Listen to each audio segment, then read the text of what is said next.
ಪ್ರಿಯ ವೀಕ್ಷಕರೇ ನಮಸ್ಕಾರ. ಇವತ್ತಿನ ಸಂಚಿಕೆಗೆ ನಿಮ್ಮೆಲ್ಲರಿಗೂ ಆತ್ಮೀಯಂತ ಸ್ವಾಗತ.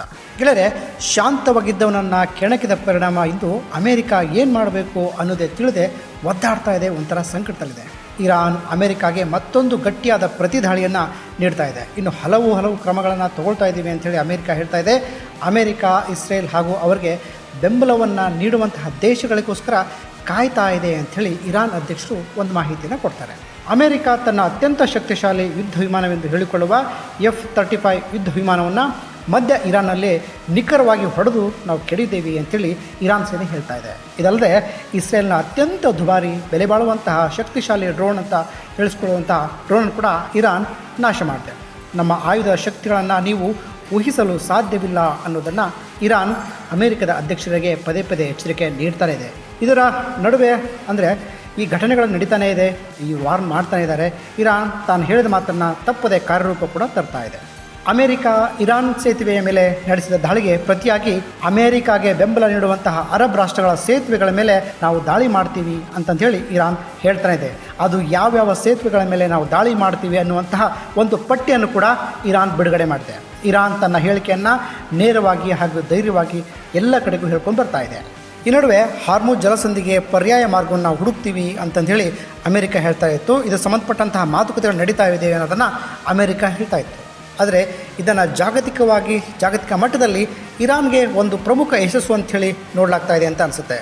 ಅಮೆರಿಕ ಮತ್ತು ಇಸ್ರೇಲ್ ಇರಾನ್ನ ಸೈನಿಕ ಶಕ್ತಿಯನ್ನು ಕುಗ್ಗಿಸ್ಬಿಟ್ಟಿದ್ದೀವಿ, ನಾವೆಲ್ಲ ನಾಶ ಮಾಡಿದ್ದೀವಿ ಅಂತ ಹೇಳ್ತಾ ಇದ್ರು ಕೂಡ ಚಿಕ್ಕದಾದ ಹಾರ್ಮುಜ್ ಜಲಸಂಧಿಯನ್ನು ಕೂಡ ಇವರಿಗೆ ನಿಯಂತ್ರಿಸೋಕ್ಕೆ ಆಗ್ತಾ ಇಲ್ವಾ? ಇದು ದೊಡ್ಡ ಸವಾಲಾಗಿದೆಯಾ? ಎಸ್, ಇದೊಂದು ರೀತಿ ಸವಾಲೇ ಆಗಿದೆ ಅಮೆರಿಕ ಮತ್ತು ಇಸ್ರೇಲ್ಗೆ. ಇದೇ ಸಂದರ್ಭದಲ್ಲಿ ಈ ಐಕ್ಯ ರಾಷ್ಟ್ರಗಳ ಭದ್ರತಾ ಮಂಡಳಿಯಲ್ಲಿ ಹಾರ್ಮುಜ್ ಪ್ರದೇಶದಲ್ಲಿ ಒತ್ತಡ ತರೋದಕ್ಕೋಸ್ಕರವಾಗಿ ವಿಶೇಷ ಪಡೆಗಳನ್ನು ನೀವು ಕಳಿಸಬೇಕು ಅಂಥೇಳಿ ಬಹ್ರೇನ್ಗೆ ಅಮೆರಿಕ ಮನವಿ ಮಾಡಿಕೊಂಡಿದೆ. ಇರಾನ್ ಒಂದು ಒಪ್ಪಂದಕ್ಕೆ ಬರದೇ ಇದ್ದರೆ ಅದರ ವಿದ್ಯುತ್ ಸ್ಥಾವರಗಳನ್ನು ಮತ್ತು ಅವ್ರಿಗೆ ಬೇಕಾಗತಕ್ಕಂತಹ ಮೂಲ ಸೌಕರ್ಯಗಳನ್ನು ನಾವು ನಾಶ ಮಾಡಿಬಿಡ್ತೀವಿ ಅಂಥೇಳಿ ಅಮೆರಿಕದ ಅಧ್ಯಕ್ಷ ಡೊನಾಲ್ಡ್ ಟ್ರಂಪ್ ಪದೇ ಎಚ್ಚರಿಕೆಯನ್ನು ನೀಡ್ತಾನೆ ಇದ್ದಾರೆ. ನಾವು ನಮ್ಮ ದಾಳಿಗಳ ಮುಖಾಂತರ ಇರಾನನ್ನು ಪ್ರಾಚೀನ ಯುಗಕ್ಕೆ ತಳ್ಳಿಬಿಡ್ತೀವಿ ಅಂತ ಕೂಡ ಅವರು ಹೇಳ್ತಾ ಇದ್ದಾರೆ. ಇದಕ್ಕೆ ಇರಾನ್ ತೀವ್ರ ಪ್ರತಿಕ್ರಿಯೆಯನ್ನು ನೀಡ್ತಾ ಇದೆ.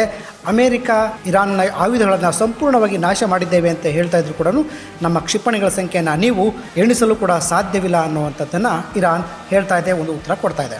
ಕಳೆದ 4 ದಶಕಗಳಿಂದ ಇರಾನ್ ತನ್ನ ಸೈನಿಕ ಶಕ್ತಿಯನ್ನು ನಿರಂತರವಾಗಿ ಡೆವಲಪ್ಮೆಂಟ್ ಮಾಡ್ತಾನೇ ಬಂದಿದೆ. ಇರಾಕ್ ಯುದ್ಧ ಆದ ನಂತರ ನೇರವಾಗಿ ಇರಾನ್ ಯುದ್ಧಗಳಲ್ಲಿ ಹೆಚ್ಚು ಭಾಗವಹಿಸಿಲ್ಲ, ಆದರೆ ಸುತ್ತಮುತ್ತಲಿನ ಅರಬ್ ದೇಶಗಳಲ್ಲಿ ತನ್ನ ಬೆಂಬಲಗಳನ್ನು ಪಡೆದು ನಿರ್ಮಿಸಿದೆ. ಇಸ್ರೇಲ್ ಬಳಸಿದಂತಹ ಕ್ಷಿಪಣಿಗಳು ಮತ್ತು ಡ್ರೋನ್ಗಳನ್ನು ಜೀವಂತವಾಗಿ ಹಿಡಿದು ಅವುಗಳನ್ನು ರಿವರ್ಸ್ ಇಂಜಿನಿಯರಿಂಗ್ ಮಾಡುವ ಮುಖಾಂತರ ಆಯುಧಗಳನ್ನು ಬೇರೆ ರೀತಿಯಲ್ಲಿ ಮತ್ತೆ ರೂಪಿಸಿದ್ದಾರೆ. ಉಕ್ರೇನ್ ರಷ್ಯಾ ಯುದ್ಧದ ಸಮಯದಲ್ಲಿ ಪಶ್ಚಿಮ ದೇಶಗಳಿಂದ ಬಂದಂತಹ ಆಯುಧಗಳನ್ನು ಅಧ್ಯಯನ ಮಾಡಿ ಇರಾನ್ ತನ್ನ ಆಯುಧ ಸಂಗ್ರಹವನ್ನು ಇನ್ನಷ್ಟು ಬಲಪಡಿಸಿದೆ. ಚೀನಾ, ಉತ್ತರ ಕೊರಿಯಾ ಮತ್ತು ರಷ್ಯಾದ ಸಹಾಯದಿಂದ ದೊಡ್ಡ ಸಂಗ್ರಹಗಳನ್ನು ಅಂದರೆ ಸ್ಟೋರೇಜ್ ವ್ಯವಸ್ಥೆಯನ್ನು ಇರಾನ್ ಮಾಡಿಕೊಂಡಿದೆ. ಇರಾನ್ ಡ್ರೋನ್ ಸಾಮರ್ಥ್ಯ ಬಹಳ ಬಲವಾಗಿದೆ. ಕಡಿಮೆ ಅವಧಿಯಲ್ಲಿ ಡ್ರೋನ್ ಕಾರ್ಖಾನೆಗಳನ್ನು ಸ್ಥಾಪನೆ ಮಾಡುವಂಥ ಸಾಮರ್ಥ್ಯ ಕೂಡ ಇರಾನ್ಗಿದೆ. ಇದರಿಂದ ದೀರ್ಘಕಾಲದ ಯುದ್ಧ ನಡೆಸುವಂಥ ಶಕ್ತಿ ಇರಾನ್ಗಿದೆ ಅಂತ ಅನಿಸುತ್ತೆ. ಇಸ್ರೇಲ್ ಇರಾನ್ನ 70% ಆಯುಧಗಳನ್ನು ನಾವು ನಾಶ ಮಾಡಿಬಿಟ್ಟಿದ್ದೀವಿ ಅಂತ ಹೇಳ್ತಾನೆ ಇದೆ. ಅಮೆರಿಕ ಗುಪ್ತಚರ ಇಲಾಖೆಗಳು ಅಂದರೆ ಇಂಟೆಲಿಜೆನ್ಸ್ ಅದಕ್ಕೆ ವಿರುದ್ಧವಾಗಿ ಹೇಳ್ತಾ ಇದೆ. ಇರಾನ್ ಕ್ಷಿಪಣಿ ವ್ಯವಸ್ಥೆಗಳನ್ನು ಹಾನಿ ಅಂದರೆ ಅರ್ಧಕ್ಕಿಂತಲೂ ಕಡಿಮೆ ಅಂತ ಕೂಡ ಅಮೆರಿಕ ಇಂಟೆಲಿಜೆನ್ಸ್ ಹೇಳ್ತಾ ಇದೆ. ಇರಾನ್ನ ಏರ್ ಡಿಫೆನ್ಸ್ ವ್ಯವಸ್ಥೆಯನ್ನು ಮತ್ತೆ ಅದು ಕಾರ್ಯನಿರ್ವಹಣೆ ಮಾಡುವಂತಹ ಒಂದು ಹಂತಕ್ಕೆ ತಂದಿದ್ದೇವೆ ಅಂಥೇಳಿ ಇರಾನ್ ಹೇಳ್ಕೊಳ್ತಾ ಇದೆ. ಇದೇ ಕಾರಣದಿಂದಾಗಿ ಈ ಡೆವಲಪ್ಮೆಂಟಿಂದಲೇ F-35 ಯುದ್ಧ ವಿಮಾನವು ವಿಶ್ವದ ಅತ್ಯಂತ ಶಕ್ತಿಶಾಲಿ ಯುದ್ಧ ವಿಮಾನಗಳಲ್ಲಿ ಒಂದಾಗಿದೆ ಅಂಥೇಳಿ ಅಮೆರಿಕ ಹೇಳ್ಕೊಳ್ತಾ ಇತ್ತು, ಜಂಬ ಕೊಚ್ಕೊಳ್ತಾ ಇತ್ತು. ಇದನ್ನು ಹಲವಾರು ದೇಶಗಳಿಗೆ ಮಾರಾಟ ಕೂಡ ಮಾಡಲಾಗಿತ್ತು. ಭಾರತಕ್ಕೂ ಇದನ್ನು ನೀವು ಖರೀದಿ ಮಾಡಲೇಬೇಕು ಅನ್ನುವಂಥ ಒತ್ತಡವನ್ನು ಅಮೆರಿಕ ತಂದಿತ್ತು. ಆದರೆ ಭಾರತ ಫ್ರಾನ್ಸ್ನ ಯುದ್ಧ ವಿಮಾನಗಳನ್ನೇ ಆಯ್ಕೆ ಮಾಡಿಕೊಂಡಿದೆ.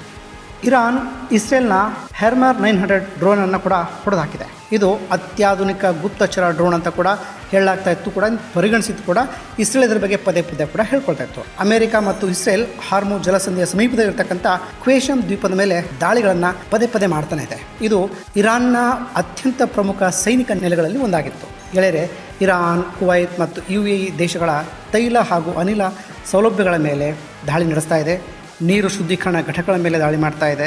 ನಡೀತಾನಿದೆ ದಾಳಿಗಳು. ಅಲ್ಲಿರುವಂತಹ ವಿದೇಶಿ ಕಾರ್ಮಿಕರು, ಅದರಲ್ಲೂ ವಿಶೇಷವಾಗಿ ಭಾರತೀಯ ಕಾರ್ಮಿಕರನ್ನ ಅವರ ಸುರಕ್ಷತೆ ಹಿತದೃಷ್ಟಿಯಿಂದ ಮರಳಿ ತಮ್ಮ ದೇಶಕ್ಕೆ ಕರೆಸ್ಕೊಳ್ಳೋದು ಉತ್ತಮ ಅಂತ ಅನಿಸುತ್ತೆ. ಹಾರ್ಮುಜ್ ಜಲಸಂಧಿಯಲ್ಲಿ ಮುಕ್ತ ಸಂಚಾರ ವ್ಯವಸ್ಥೆಯನ್ನು ಮಾಡಬೇಕು ಅಂಥೇಳಿ ಐಕ್ಯ ರಾಷ್ಟ್ರಗಳ ಪಡೆಗಳನ್ನು ನೀವಲ್ಲಿ ಕಳಿಸ್ಬೇಕು ಅಂಥೇಳಿ ಬಹ್ರೇನ್ನ ಪ್ರಸ್ತಾಪಿಸ್ತಾ ಇದೆ. ಆದರೆ ಚೀನಾ ಮತ್ತು ರಷ್ಯಾ, ಫ್ರಾನ್ಸ್ ಇದಕ್ಕೆ ವಿರೋಧ ವ್ಯಕ್ತಪಡಿಸ್ತಾ ಇದೆ.